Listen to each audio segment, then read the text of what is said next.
안녕하세요. 저는 40대 아줌마이고 아들 하나와 같이 살고 있습니다. 저는 재혼을 했었습니다. 이번 사연에서 그 얘기를 좀 해볼까 해요. 잘 키운 아들 하나 건사하길 바라는 게 저의 유일한 삶의 목표인데 이번에 처음으로 위기를 좀 겪었어요. 이런 곳에 사연을 쓰게 될 줄 몰랐는데 처음 쓰는 사연이 좋지 못한 내용이라 씁쓸하네요. 그래도 제 이야기가 누군가에겐 공감으로 와닿지 않을까 싶어요. 좋은 말, 좋은 글이 없더라도 비슷한 고민만 보면 알게 모르게 위로가 되잖아요. 저도 다른 사연자분들 글을 보면서 위로 많이 받았거든요. 부디 제 글도 누군가에게 위안이 될 수 있었으면 좋겠네요. 제가 30대일 때 남편이 대장암으로 일찍 세상을 떠나 일찍 외롭게 살았어요. 그래도 제게 착한 아들이 하나 있었는데 그게 저의 유일한 버팀목이었습니다. 아들은 초등학생일 때부터 제가 혼자 키웠어요. 우리 아들만으로도 제 마음 안이 가득 차는 기분이었지만 그래도 한편으로는 우리 가족이 이렇게 단출해질 줄 알았으면 차라리 애를 2명 낳을 걸 그랬나 싶은 생각도 들더라고요. 저를 위해서라기보단 아들을 위해서 말이죠. 아들에게 저마저 없었다면 어쩔 뻔했나 그런 생각도 많이 들었어요. 제가 죽으면 이 세상에서 혼자가 될 아들에게 미안해서 마음이 아팠던 적 있었거든요. 형제가 있는 게 외동보다 덜 외로울 거잖아요. 하지만 제가 그 사실을 깨달을 수 있었던 건 남편이 세상을 떴기 때문이라서 대비를 하기엔 너무 아무것도 몰랐습니다. 고로 제가 다시 시간을 돌린다고 해도 저는 아들 하나만 낳고 돈 버는 데에 시간을 치중했을 것 같네요. 아무튼 그래서 저는 더 악착같이 살았습니다. 아들이 외롭지 않게 또 부족하지 않게 키우려고 많이 신경 썼어요. 아빠가 되어줄 순 없지만 아빠의 몫까지 해주려고 최대한 노력하며 살았습니다. 그 덕분인지 우리 아들은 정말 평범하고 착실하게 지내주었어요. 저는 아들이 미래에 대단한 사람이 되길 원하지도 않았고 대단하게 많은 돈을 버는 것도 딱히 원하지 않았어요. 그저 무탈하게 잘 커주고 건강하게 지내는 것만으로 성공하는 거라고 생각했죠. 그렇게 살다가 아들이 결혼까지 하고 저만의 가정을 잘 꾸리기만 한다면 그게 저의 최종 목표나 다름없었죠. 그래서 저는 더 미친 듯이 돈을 벌었어요. 돈벌이가 되는 일이면 체면 상관없이 뛰어들어서 적금을 넣었죠. 제가 가진 게 없으니까 우리 아들이 기 안 죽으려면 그 방법밖엔 없더라고요. 아들이 먼 훗날 결혼할 때 기 죽어서 장가 가면 안 되잖아요. 그거 하나만 바라보고 사니까 돈 버는 게 딱히 힘든 줄도 모르고 살 수 있었어요. 저한테는 돈 일절 안 쓰고 차곡차곡 모으는 게 일도 아니었죠. 가난한 제 형편에 그나마 다행이었던 건 아들이 큰 병을 앓은 적이 없다는 건데요. 아무래도 죽은 남편과 제가 아들을 지키려는 집념이 강했기에 하늘이 그 기도를 들어주신 게 아닌가 싶네요. 그런데 제게 뜻밖의 인연이 찾아왔는데요. 그때가 아들을 초등학교 고학년까지 키운 시기였습니다. 제가 당시 어느 동네 빵집에서 일을 했는데 거기 사장님이 저와 비슷한 또래였어요. 사장님이 제게 먼저 관심을 표현해줘서 저도 모르게 마음이 열렸고 그렇게 재혼을 하게 된 거예요. 남편도 재혼인 입장이었던지라 저희는 별다른 예식을 치르지 않았습니다. 그냥 혼인신고만 했죠. 처음엔 남편의 고백이 부담스러웠습니다. 남편도 재혼 입장이었다고 하지만 남편에겐 자식이 없었거든요. 그리고 남편은 번듯하게 운영하는 빵집이 있었으나 저는 무기계약으로 일하는 아르바이트생이라서 누가 봐도 남편이 손해보는 재혼이었습니다. 그런데도 제가 남편의 청혼에 응할 수밖에 없었던 이유는 남편이 저를 많이 사랑해줬던 것도 물론이지만 남편이 우리 아들을 자기 아들처럼 잘해줬기 때문이었어요. 제가 솔직히 친정도 없고 혼자 험한 세상과 부딪혀야 해서 많이 힘들었는데요. 그 순간마다 남편이 큰 도움이 되었습니다. 우리 아들도 아빠가 생겼다고 좋아하더라고요. 새 남편을 금세 아빠로 인정하며 잘 따르는 걸 보고서 재혼을 결심했던 거였죠. 근데 남편이 저의 모든 사정을 이해해줬다고 해서 시모까지 저의 존재를 그대로 받아들일 거란 확신이 없잖아요. 보통은 저처럼 사정이 열악한 며느리를 좋아하는 시모는 없을 겁니다. 그걸 알아서 시모와의 갈등을 단단히 마음먹고 인사를 드리러 갔었는데요. 처음 인사 갔을 때 솔직히 긴장 많이 했는데 의외로 시모 인상이 굉장히 선한 겁니다. 그래도 겉모습을 보고 사람을 판단하는 건 좀 많이 이르니까 끝까지 긴장을 풀지 않고 시모에게 최대한 예의를 갖추려고 했어요. 그런 저의 마음을 눈치챈 건지 시모가 의외로 정말 고마운 말을 해주더라고요. 나는 우리 아들이 2번 다시 장가 못 가고 혼자 쓸쓸히 살다 갈 줄 알았어. 나 죽기 전에 아들 잘 사는 거 못 보고 가나 했는데 정말 고마워. 그런 말씀 마세요. 저야말로 이이가 저랑 아들을 흔쾌히 받아줘서 고마운걸요. 앞으로 어머님께 누가 되지 않도록 잘할게요. 정말 감사합니다. 누가 되긴 무슨. 이렇게 우리 아들 걷어준 것만으로도 내가 근심 걱정이 싹 사라지는데. 그나저나 어머님 소리 듣기 참 좋다. 우리 앞으로 잘 지내보자. 우리 아들이 겉모습만 멀쩡하지 속은 순 맹탕이라서 허점이 많아. 그래도 2번 이혼하는 일은 없어야 하지 않겠어? 나한테 하소연하고 이해 좀 해줘. 제가 이 일을 미워할 리가 있나요? 맹탕이라는 건 사실 착하다는 뜻이기도 하잖아요. 저야말로 허점투성이라 이이가 힘들지는 않을지 모르겠어요. 같이 노력하면서 살아야겠죠. 실제 시모는 순진한 분위기를 많이 풍겼습니다. 말을 할 때도 목소리를 잘 못 높였고 모든 게 조심스러웠으며 저를 안쓰럽게 봐주었죠. 저는 그런 시모와 하루빨리 어색함을 풀기 위해서 우리 아들과 남편보다 시모의 편의를 더 봐주기도 했습니다. 그런데 하나 마음에 걸리는 게 있었다면 바로 결혼 자금이었어요. 저한테 목돈이라고 할 만한 돈은 우리 아들 장가 갈 때 주려고 몇 년째 모으고 있던 적금뿐이었습니다. 그런 사정을 남편이 알고 있거든요. 그래서 제가 그 부분에 고민을 나누려고 조심스레 말을 꺼냈더니 남편이 저보고 돈 낼 필요 없다고 하더라고요. 자기 명의로 된 집이 이미 있는데 뭐하러 돈을 쓰냐면서 그냥 자기 집에 들어와 살면 된다고 하더라고요. 자기 명의로 된 집이 이미 있는데 뭐하러 돈을 쓰냐면서 그냥 자기 집에 들어와 살면 된다고 하더라고요. 그런 뜻으로 말한 거 아니야. 결혼은 같이 하는 건데 나도 돈을 내긴 해야지. 어떻게 당신 손해보는 재혼을 하겠어. 내가 집까지 하는 건 힘들 것 같아서 혼수 때문에 의논하려고 했던 거야. 우리 아들만 생각하기로 했잖아. 그러려고 악착같이 살아온 거 아니었어? 우리가 나중에 이 일을 하고 있을지 어떻게 될지 모르는데 우리 재혼 때문에 아들 미래에까지 피해가 되면 안 되잖아. 제 아들을 생각하는 남편의 마음은 엄마인 저마저도 감동할 정도였어요. 저보고 계속해서 아들 결혼 자금 모으라고 자기 일하는 곳에 저를 정식 직원으로 받아주기까지 했습니다. 결혼했어도 월급이랑 근로복지 혜택까지 챙겨주었죠. 그런 고마운 남편의 마음 덕분에 저는 재혼하는 데에 돈을 거의 안 들이게 되었습니다. 그렇다고 받기만 할 순 없었어요. 저는 우리 아들한테 드는 돈만큼은 제가 책임지려고 했어요.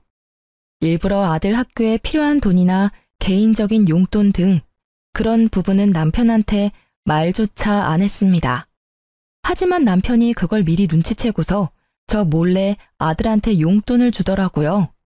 너무 미안해서 남편과 가게에 단 둘이 있는 시간을 이용해 남편에게 얘기를 한 적도 있었어요. 우리 아들 신경 써줘서 너무 고마운데 애 용돈 안 챙겨줘도 돼. 내가 이미 주고 있는데 뭐하러 2번 줘. 애 버릇 들면 어쩌려고. 버릇 들 만한 애가 아니던데 뭘. 그리고 이젠 내 자식이기도 해. 내가 내 자식한테 용돈 주고 싶다는데 왜 그래? 이러면 나 당신이랑 아들 사이에서 소외받는 것 같단 말이야.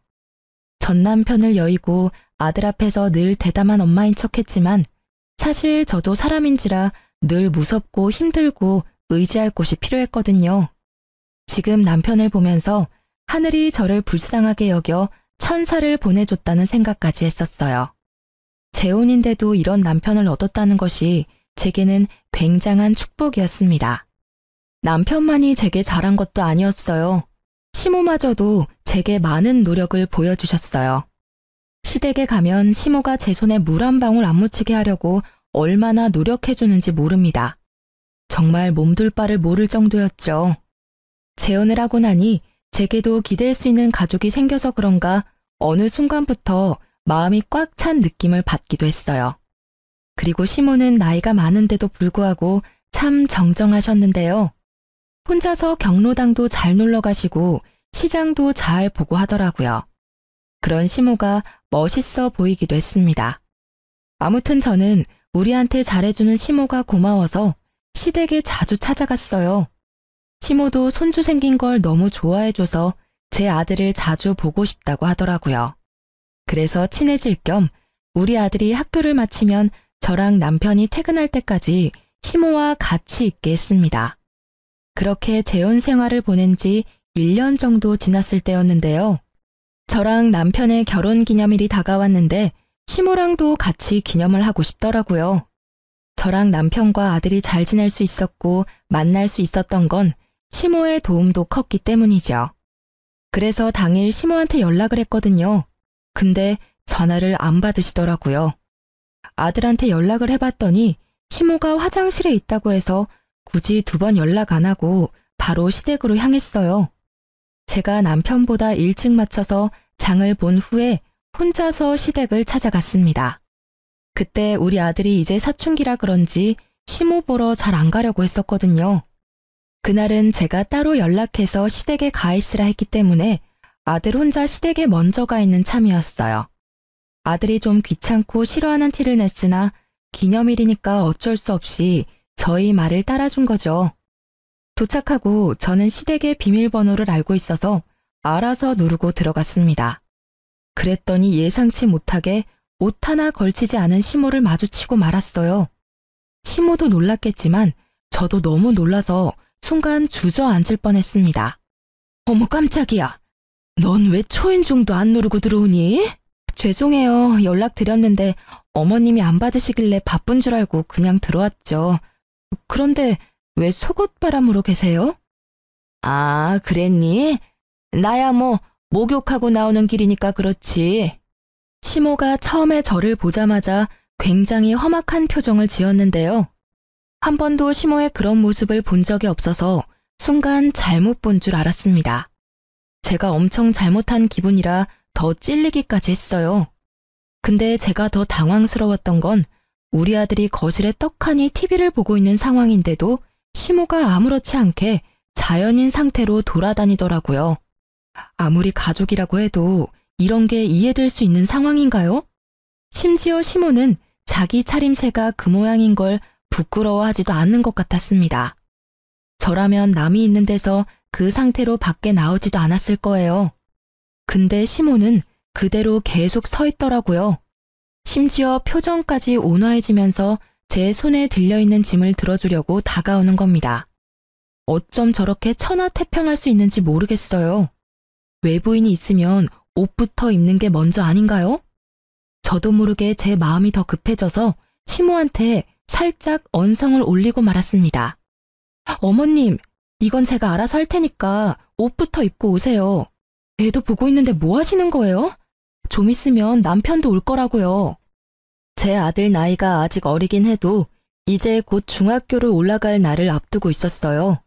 한참 사춘기 들어갈 시기라서 시모의 이런 조심성 없는 부분이 좀 예민하게 느껴졌습니다. 아, 이거? 다 늙은 몸뚱어리인데 뭐 이상할 게 있다고. 조그만 애들은 이상한 거 하나도 몰라. 네 남편도 이렇게 키웠는데 뭘. 옛날에는 이런 게 다 당연했어. 요즘 엄마들이 예민한 거야. 정말로 제가 예민한 건가요? 시모는 뭐가 잘못된 건지 몰라서 능청스럽게만 행동했는데요. 그래도 제가 계속 옷 입을 걸 권유했더니 겨우 방으로 들어가더라고요. 기분이 정말 나빴습니다. 자기 아들 그렇게 키웠다고 제 아들까지 몹쓸 걸 보여줄 필요는 없잖아요. 옷 갈아입고 나온 뒤 장난스럽게 웃으면서 제게 사과를 해왔지만 제 기분은 그래도 나아지지 않았어요. 너무 이상하리만큼 찝찝했습니다. 일단 시모가 처음에 저를 보고 굉장히 험악한 표정을 지었었는 게 머릿속에서 잊히지 않았어요. 너무 착한 시모 같지 않던 모습이라 순간 잘못 본 줄 알았습니다. 아무튼 그 이후로 시모는 아까 본 낯선 모습이 착각이었다는 걸 알려주듯이 평소처럼 상냥하게 행동했어요. 제가 장봐온 걸 먼저 정리하면서 주방을 기웃거렸죠. 시모가 잠깐 정신 팔린 사이 저는 아들한테 다가가 시모에 대한 태도를 직접적으로 물어봤어요. 할머니가 평소에도 이랬냐고 물어보니까 아들이 고개를 끄덕이는데 정말 그때 간 떨어지는 기분을 느꼈습니다. 그러면서 아들이 주방에 있는 시모 눈치 보며 말을 이었는데요. 아들이 할머니 집 가기 싫다고 했던 이유 중 하나가 이거라고 하더라고요. 시모한테 직접적으로 불편하다고 말했는데도 시모는 그 특유의 능청스러운 말솜씨로 아들의 의견을 묵살해온 듯 했습니다. 그래도 시모가 시키는 대로 시댁을 한동안 찾아왔던 것도 시모가 좋아서라기보단 시모가 맛있는 걸 해주니까 작년 반개월 정도는 민망한 거 참고 시댁을 왔다고 하더군요. 시모가 인스턴트 식품을 엄청 잘 사줬다고 하더라고요. 할머니 집에는 맛있는 거 많아. 한 번도 안 먹어본 간식까지 할머니가 사주던데? 아들이 할머니 냉장고에는 물보다 음료수가 더 많다는 소리까지 하길래 그게 무슨 소리인가 싶어서 주방에 가 냉장고를 확인했습니다. 그런데 정말로 이런 냉장고가 있을 수 있나 싶었어요. 먹을 거라곤 온통 냉동식품 통조림 빵뿐이었습니다. 확실히 물보다는 아이들이 좋아할 만큼 음료수가 더 많았어요. 그리고 이제 보니 아직 정리되지 않은 쓰레기 쪽에 배달 음식 쓰레기가 정말 많더라고요. 냉동식품뿐만 아니라 우리 아들한테 배달까지 시켜주는 것 같았어요. 자식까지 있는 어른의 집이라고 하기엔 정말 경악스러웠습니다. 그 사이 시모는 제가 장 본 것을 뒤적거리더니 고개를 절레절레 저으며 한 소리 했어요. 애가 있는데 겨우 소고기만 사왔어? 애들은 이런 거 잘 안 먹을 텐데. 이러면 애들 성장 속도가 느려진다고. 애들이 밥 숟가락을 안 드는데 어디 키가 크겠어? 대체 저게 무슨 말인지 시모는 애초에 제 대답을 들을 생각으로 묻는 게 아니었습니다. 이미 자기만의 답을 정해놓고 아들한테 직접 물어봤어요. 시모가 우리 아들한테 피자 먹겠냐고 권유를 했는데 그 뉘앙스가 한두 번이 아니라는 게 느껴지더라고요. 그때 아들은 고민하다가 제 눈치를 보더니 고개를 절레절레 저었습니다. 그러니까 시모가 그 사실을 눈치채고 저한테 잔소리를 하는 거예요. 애들은 먹고 싶은 거 먹으면서 커야 돼. 나중에 어른 돼서는 이런저런 이유 때문에 더 못 먹어. 당연히 가끔씩 먹죠. 근데 아무래도 기름지고 몸에 안 좋으니까 너무 자주 먹는 건 좀 그렇잖아요. 말 들어보니까 엊그제도 피자 먹었다고 하던데요. 너 생각보다 팍팍한 타입이구나. 애가 스트레스 받겠네. 너무 그렇게 간섭하고 살면 나중에 애한테 원성 들어. 시모가 무슨 생각으로 그런 소리를 하는지는 알아요. 한참 어린 손자라고 생각하니까 뭐든 다 사주고 싶고 먹이고 싶겠죠. 하지만 그게 잘못된 방식이라면 부모 되는 입장에서 상당히 곤란하잖아요. 솔직히 말하자면 제 교육 방식과 많이 달라서 좀 마음에 안 들었습니다. 게다가 시모가 아들 문제로 저한테 이래라 저래라 참견할 줄도 몰랐어요. 그런데 그게 시모의 이상한 고집으로 이어질 거란 생각도 못했습니다. 시모는 무슨 옥이라도 생긴 건지 그날 저와 약간의 신경전 이후 적극적으로 제 아들한테 참견하기 시작했어요. 마치 저한테서 자기 손주를 해방시켜 주려는 듯 행동을 취했습니다. 제가 자리만 비우면 시모가 아들한테 제 험담 비슷한 걸 했어요. 엄마가 이런 거 못하게 하지? 이 할머니 집에 오면 얼마든지 할 수 있고 놀 수 있고 먹을 수 있어. 다른 애들은 다 그렇게 사는데 내가 보기엔 네 엄마가 너무 팍팍한 것 같아. 이러면 친구들 사이에서도 뒤처지지 않아? 저희 아들이 말을 많이 하는 걸 안 좋아하는데 시모가 계속 아들한테 말을 시키면서 아이한테 나쁜 영향을 끼치더라고요. 그래서 웬만하면 제가 아들에게 굳이 시댁 가보라고 시키지 않았어요. 아들도 오히려 편해하더라고요.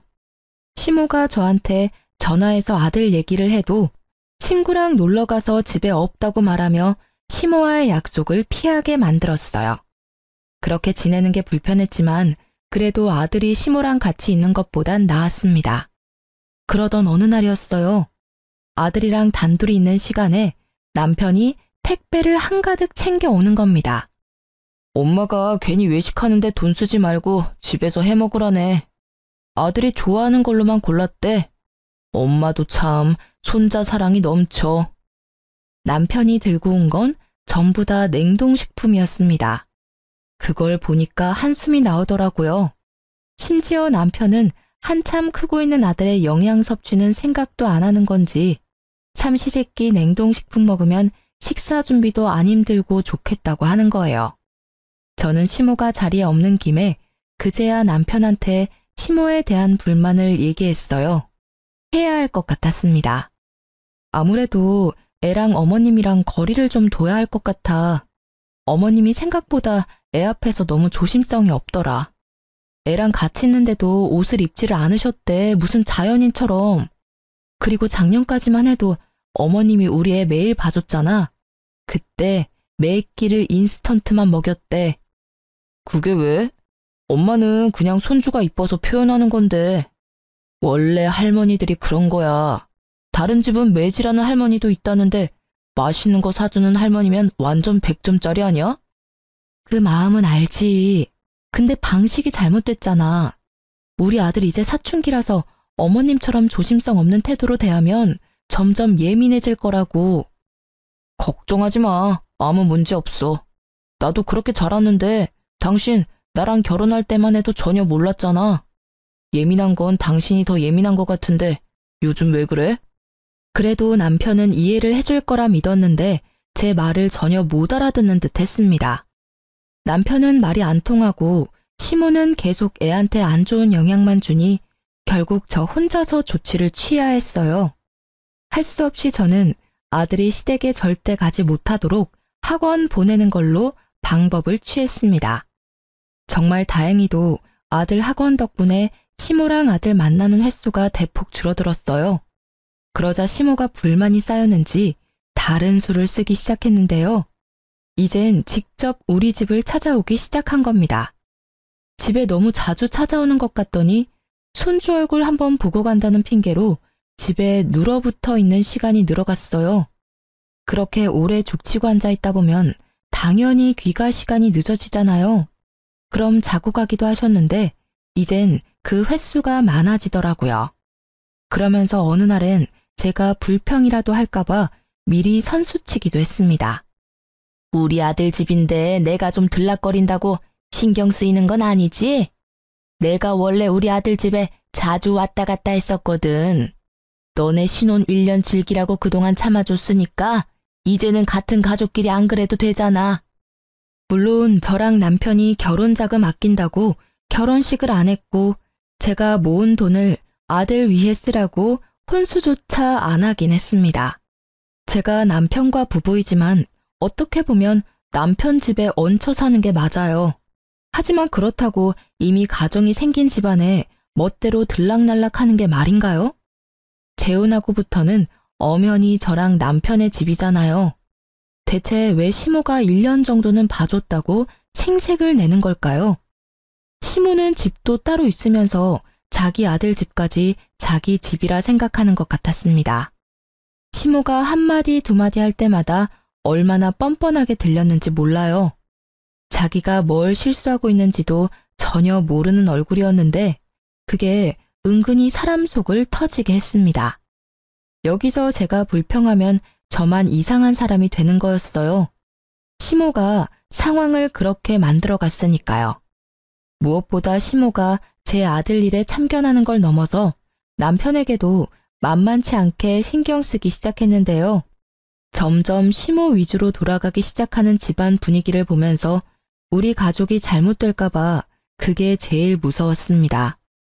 일단 남편한테는 자기 아들이니까 이래라 저래라 제 입맛에 맞도록 지시를 많이 했고요.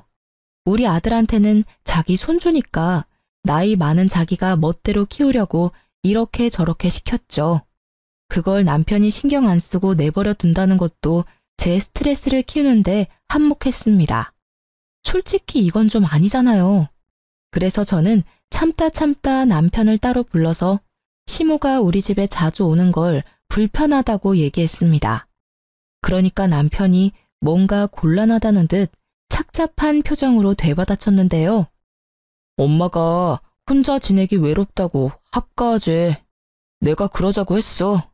얼마 전에 부동산한테 얘기해서 엄마 집 정리 중이야. 뭐? 그걸 왜 나한테 한마디 말도 없이 마음대로 진행해? 당신도 엄마랑 지내는 거 좋아했잖아. 엄마한테 자주 찾아가길래 그럴 바엔 같이 사는 게 낫겠다고 생각했지. 그건 옛날 일이지. 지금은 어머님이 우리 애한테 이상한 영향 끼쳐서 불편하단 말이야. 어머님이랑 우리 애 안 마주치게 하려고 내가 일부러 학원까지 보냈는데 말이 이상하다. 우리 엄마가 무슨 짓을 했다고 그렇게까지 소외시켜. 그리고 여기 내 집이야. 당신도 우리 집에 얹혀 살고 있는 입장인 거 몰라? 내가 내 집 마음대로 사용하겠다는데 왜 불만을 가져? 이게 무슨 청청병력 같은 소리일까요? 시모가 합가 제안을 한 것만으로 충격인데 저에게 선택권도 없이 남편 마음대로 시모와의 합가를 준비하고 있었다는 것은 그야말로 배신이나 다름없다고 느꼈습니다. 이것도 제가 예민한 걸까요? 남편은 어차피 우리 둘 다 일하러 나가는데 아들이 혼자 집에 있으면 저녁 챙겨줄 사람 없으니까 시모가 있는 게 좋지 않냐고 하더라고요. 남편이 우리 아들을 생각하는 방향과 제가 우리 아들을 생각하는 방향이 점점 크게 달라지는 것 같아서 곤란했어요. 당신이야말로 말 서운하게 하네. 나랑 우리 아들이 얹혀 산다고 생각했던 거야? 그래, 맞는 말인데 그래도 당신은 우리를 가족으로 생각하고 함께 사는 거라고 말해줄 줄 알았어. 뭐 어찌됐든 우리 애도 이제 중학생인데 누가 간섭하는 거 스트레스 되거든? 어머님이랑 절대 못 붙여놔. 당신이 말 못하겠으면 내가 어머님한테 가서 말씀드릴게. 남편과 싸우는 한이 있더라도 절대 합가는 막아야 했어요. 그래서 시모를 정말로 찾아갈 생각이었는데요. 그럴 필요가 없었습니다. 우리 싸우는 모습을 마침 집에 들어오던 시모가 다 듣게 되었거든요. 저랑 남편은 시모를 발견하고 무척 당황했어요. 남편이 뒤늦게 시모를 챙기려고 했는데 시모가 성난 얼굴로 남편을 밀치며 들어오더니 제게 성을 냈습니다. 네가 날 아주 짐짝 취급하는구나. 무서워서 못 살겠네. 내가 어디 네 아들 잡아먹을까 봐 그러는 거니? 그동안 속으로 나를 끔찍하게 욕했겠네. 늑다리 할망구가 어줍잖게 가족이라고 설쳐대서 보기 싫었겠다. 그래, 네 소원대로 내가 꺼져줄게. 시모는 그대로 삐쳐서 집을 나가버렸습니다. 남편이 이 모든 게 저 때문이라고 생각이 들었는지 화가 나서 저를 째려보다가 시모를 쫓아나갔어요. 그리고 그날 남편은 시모를 달랜다고 시댁에서 잠을 잤죠. 결국 합가 얘기는 더 꺼내지 못했습니다. 그러는 동안 시댁 정리는 멈추지 않고 계속 진행이 되었어요. 합가를 앞두고 마음이 너무 심란했습니다. 결국 같이 사는 방법밖엔 없는 것 같은데 이게 혹시 저만 스트레스인 건가 싶어서 아들의 의견이라도 묻고 싶었어요. 그날 밤 아들이 잠자리에 들기 전 아들 방에 찾아가 대화를 좀 나눴습니다. 그러다 아들 입을 통해서 알게 된 당황스러운 사실이 있었어요. 이건 제가 전혀 예상하지 못했던 일들이었습니다. 아들이 제게 말을 할까 말까 망설이다가 겨우 해준 얘기였거든요. 사실 할머니가 엄마 모은 돈을 자꾸 탐내는 것 같아. 나 할머니 싫어. 할머니가 계속 엄마 몰래 엄마 적금 통장 비밀번호도 알아오라고 해. 뭐라고? 그게 무슨 소리야? 할머니가 너한테 엄마 통장 얘기를 했었어? 왜? 할머니가 돈 필요하대? 아니, 나 결혼할 때 되면 어차피 아빠 명의로 된 재산이랑 집 내가 다 받을 텐데 엄마가 모으고 있는 결혼 자금으로 미리 보답해야 되는 거 아니냐고 하던데 아빠 재산 그냥 꿀꺽할 생각이냐면서. 그럼 나쁜 자식 되는 거라고. 저는 말씀드렸다시피 결혼할 때 남편한테 아들의 결혼 자금 모으고 있다는 소리를 한 적이 있습니다. 그 돈을 위해서 남편이 결혼 자금 따로 안 쓰도록 예식도 안 했고 오히려 월급을 챙겨줬다고 했잖아요. 근데 그게 정말 아낄 수 있도록 놔둔 게 아니라 뒤에서 몰래 뺏을 궁리를 하고 있었나 보더라고요. 저 몰래 아무것도 모르는 아이한테 시모가 그런 말을 했다는 것이 너무 충격이었어요. 더 놀라웠던 건 아들이 시모가 그 말을 할 때 아빠가 옆에 있었다는 말도 하는 겁니다. 아빠가 엄마한테 말하지 말래. 안 그럼 엄마 쫓아낸다고 했어. 나중에 아빠가 때 되면 직접 말한다길래 계속 비밀로 하고 있었지. 이제 중학생이 될 나이긴 했지만 그래도 한참 어린 초등학생인데 어떻게 애한테 이런 협박을 할 수가 있답니까? 그것도 가족이란 사람들이 말이죠. 남편이 저를 생각해서 배려해줬던 모든 것들이 다 제 돈을 떼어가려는 속셈이었다는 사실이 너무 어이가 없었어요. 아들의 말을 믿지 않기엔 우리 아들이 거짓말하는 얼굴은 아니었습니다. 오히려 그동안 남편과 시모 때문에 스트레스를 많이 받았는지 울려고도 했어요. 저는 그 이후로 이 재혼 생활을 청산해야겠다고 결심을 내렸습니다. 제 아들을 위해서 그게 맞는 길이라 생각했어요.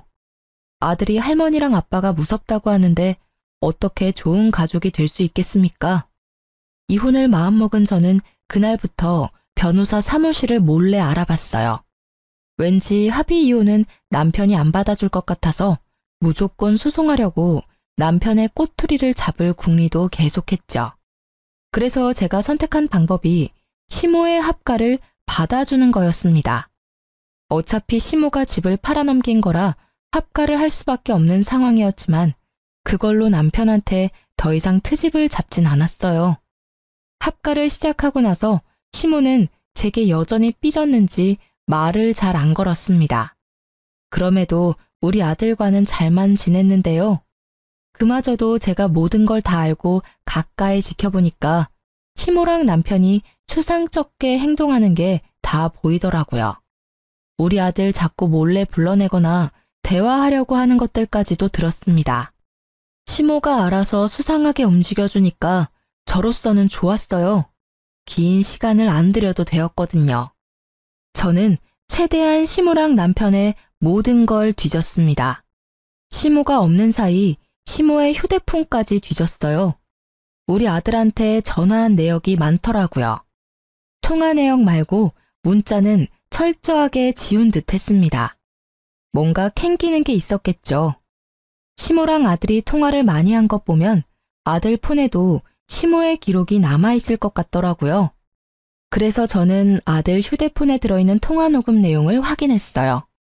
하나씩 들어보니까 제 통장 비밀번호에 관한 대화가 아주 많더라고요. 게다가 남편까지 아들한테 할머니가 시키는 거 했냐고 일일이 확인하고 있었습니다. 그 두 사람은 아들이 제게 말해준 사실보다 훨씬 집요하게 집착하고 있었어요. 저는 어른인데도 그 두 사람 목소리가 무섭게 다가왔는데 우리 아들은 혼자서 얼마나 괴로웠을까. 그걸 생각하니 가슴이 미어지더라고요. 무조건 반성하게 만들어주고 싶었어요. 그래서 저는 그 파일 저한테 다 옮겼습니다. 이참에 남편 휴대폰까지 몰래 뒤져보게 되었는데요. 역시나 아들과 연락한 내용들이 있었어요. 하지만 저는 거기서 아들에 관한 정보 이상으로 뜻밖의 사실을 발견하게 되었습니다. 남편이 불륜을 저지르고 있단 걸 알았어요. 채팅방에 불륜의 증거가 가득하더라고요. 자기보다 20살이나 어린 여자들에게 마치 솔로인 척 30대인 척 하면서 사기치고 연락을 주고받는 내용을 확인했습니다. 심지어 모르는 남의 사진까지 사칭해서 자기 얼굴인 척 사진을 주고받았더군요. 차마 눈 뜨고 보지 못할 사진들을 훑어보면서 화가 치밀어 올랐어요. 고작 이 정도밖에 안 되는 남자한테 푹 빠진 제가 한심하게 느껴졌습니다. 일단 저는 그걸 다 사진으로 찍었어요. 남편이 발뺌 못하도록 채팅방 내용까지 찍었죠. 정말 많은 정황들 때문에 다행히 소송이 가능해졌어요. 그제야 저는 아들과 따로 살 작은 원룸까지 찾기 시작했고 이삿짐을 하나하나 정리하기 시작했습니다. 그리 큰 짐은 안 챙겼고요. 중요한 물건이랑 아들 것만 따로 챙겼어요. 아들한테만 우리의 사정을 설명해 준 뒤에 남편이랑 시모 몰래 야반 도주를 하게 되었습니다. 식탁에 이혼 소송장과 메모지만 놓고 나왔어요. 그 사람들이랑 얼굴 보고 인사하고 싶지 않았거든요. 혹시 제가 실수하는 것일까봐 아들한테 한 번 더 물어봤습니다. 다시 이혼을 해도 되겠냐고 미안하다고 하면서 물었더니 아들이 오랜만에 제게 진심 어린 미소를 보여주더라고요. 그냥 괜찮다는 말만 하는데도 아들 표정은 그 이상으로 밝았어요. 아들에게 정말 미안했지만 그래도 아들이 좋아해주니 안심은 되더군요. 전보다 못한 집이었어도 아들이랑 둘만 있으니까 마음이 그렇게 편할 수가 없었어요. 진작에 이렇게 둘이서 살았어야 하는 건데 저의 괜한 욕심 때문에 아들까지 몹쓸 경험을 하게 만든 것 같아서 후회가 되었네요. 아무튼 그 다음날 난리가 날 걸 당연히 예상했습니다. 아침부터 시모랑 남편한테 불나게 전화가 오더라고요. 아들 학교를 알고 있는 그들로부터 완전 숨을 순 없었기 때문에 전화는 받았어요. 당신 정신 나간 거야? 설마 집 나갔어? 한마디 말도 없이 이게 무슨 무례야. 이혼이라니 뭔 개소리냐고. 결혼이 애들 장난도 아니고 뭐 때문에 이러는지 말을 해야지. 무례가 뭔지 모르는 거야? 너랑 네 엄마가 우리 아들한테 무슨 협박을 했는지 내가 다 알고 있는데 발뺌하겠다고? 너만큼은 안 그럴 줄 알았는데 네가 제일 쓰레기야. 무슨 말도 안 되는 소리를 하고 있어. 네가 괜히 우리 엄마랑 합가하기 싫어서 조작한 거 아니야? 우리가 뭐하러 네 돈을 탐내? 사업장까지 갖고 있는 내가 뭐가 아쉬워서? 그래, 조작인지 아닌지 궁금하면 법정 참석해서 직접 듣고 확인해 보던가. 참, 총각인 척하는 것도 잘 봤어. 아마 네 애인한테도 소장이 갔을 거야. 기본적으로 소장이 갔다는 건 네가 잘못한 게 증명되었다는 소리겠지? 그 소리를 하자 순간적으로 남편이 아무 대답도 못했습니다. 무슨 표정을 하고 있을지 예측이 되어 벌써부터 고소하더군요. 그리고 남편이 당황하니까 제가 더 용기가 생기더라고요. 저를 만만하게 본 남편이 좀 더 시겁했으면 해서 그 순간을 놓치지 않고 말을 이었습니다. 나중에라도 우리 앞에 알짱거리면 네 유일한 밥줄까지 끊어버릴 거야. 소문이란 게 참 무섭잖아? 게다가 거기 동네는 어르신들 많아서 매출 끊기는 걸로 끝나지 않을걸? 돌이나 안 맞으면 다행이지. 저는 마지막까지 우리 아들 건들지 말고 나타나지 말라고 경고하고 끊었습니다. 그랬더니 남편이 겁을 먹었는지 더 이상 전화가 안 왔어요. 그런데 시모가 보통 성격이 아니더라고요. 상황 파악이 안 되는 건지 자기 아들 밥줄 끊기게 하고 싶어서 발악을 하는 겁니다. 시모가 저한테 직접 연락한 게 아니라 우리 아들 학교로 찾아간 거예요. 아들이 연락 와서 할머니가 붙잡고 안 놔준다고 하는데 그 소리 듣자마자 심장이 철렁 내려앉았어요. 혹시 우리 아들을 납치라도 해갈까봐 저는 일자리를 구하다 말고 바로 아들 학교로 뛰어갔습니다. 시모가 우리 아들을 붙잡고 잡아 끄는 걸 발견했어요. 그곳으로 바로 쫓아가서 당장 시모를 밀쳤습니다. 그러자 시모가 저를 보고는 마침 잘 됐다면서 바로 저한테 달려들더라고요. 제 머리채를 잡고는 주변 사람들 다 끌어모을 작정으로 소리를 질렀습니다. 감히 우리 아들을 2번이나 이혼남으로 만들어? 네가 내 아들 불륜이라고 협박했다면서?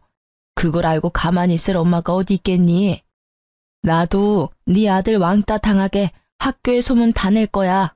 얘가 바람나서 도망간 년의 아들이라고.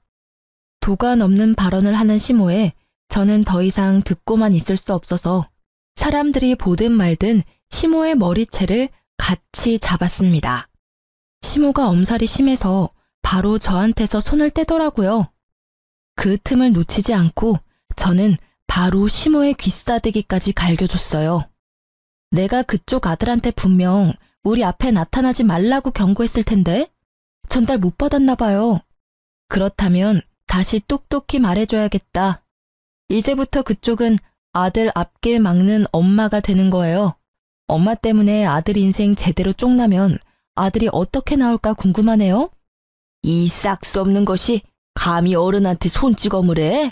돈도 없는 거지 주제에 네가 해봤자 뭘 할 수 있다고 난리야. 나라고 가만히 있을 것 같아?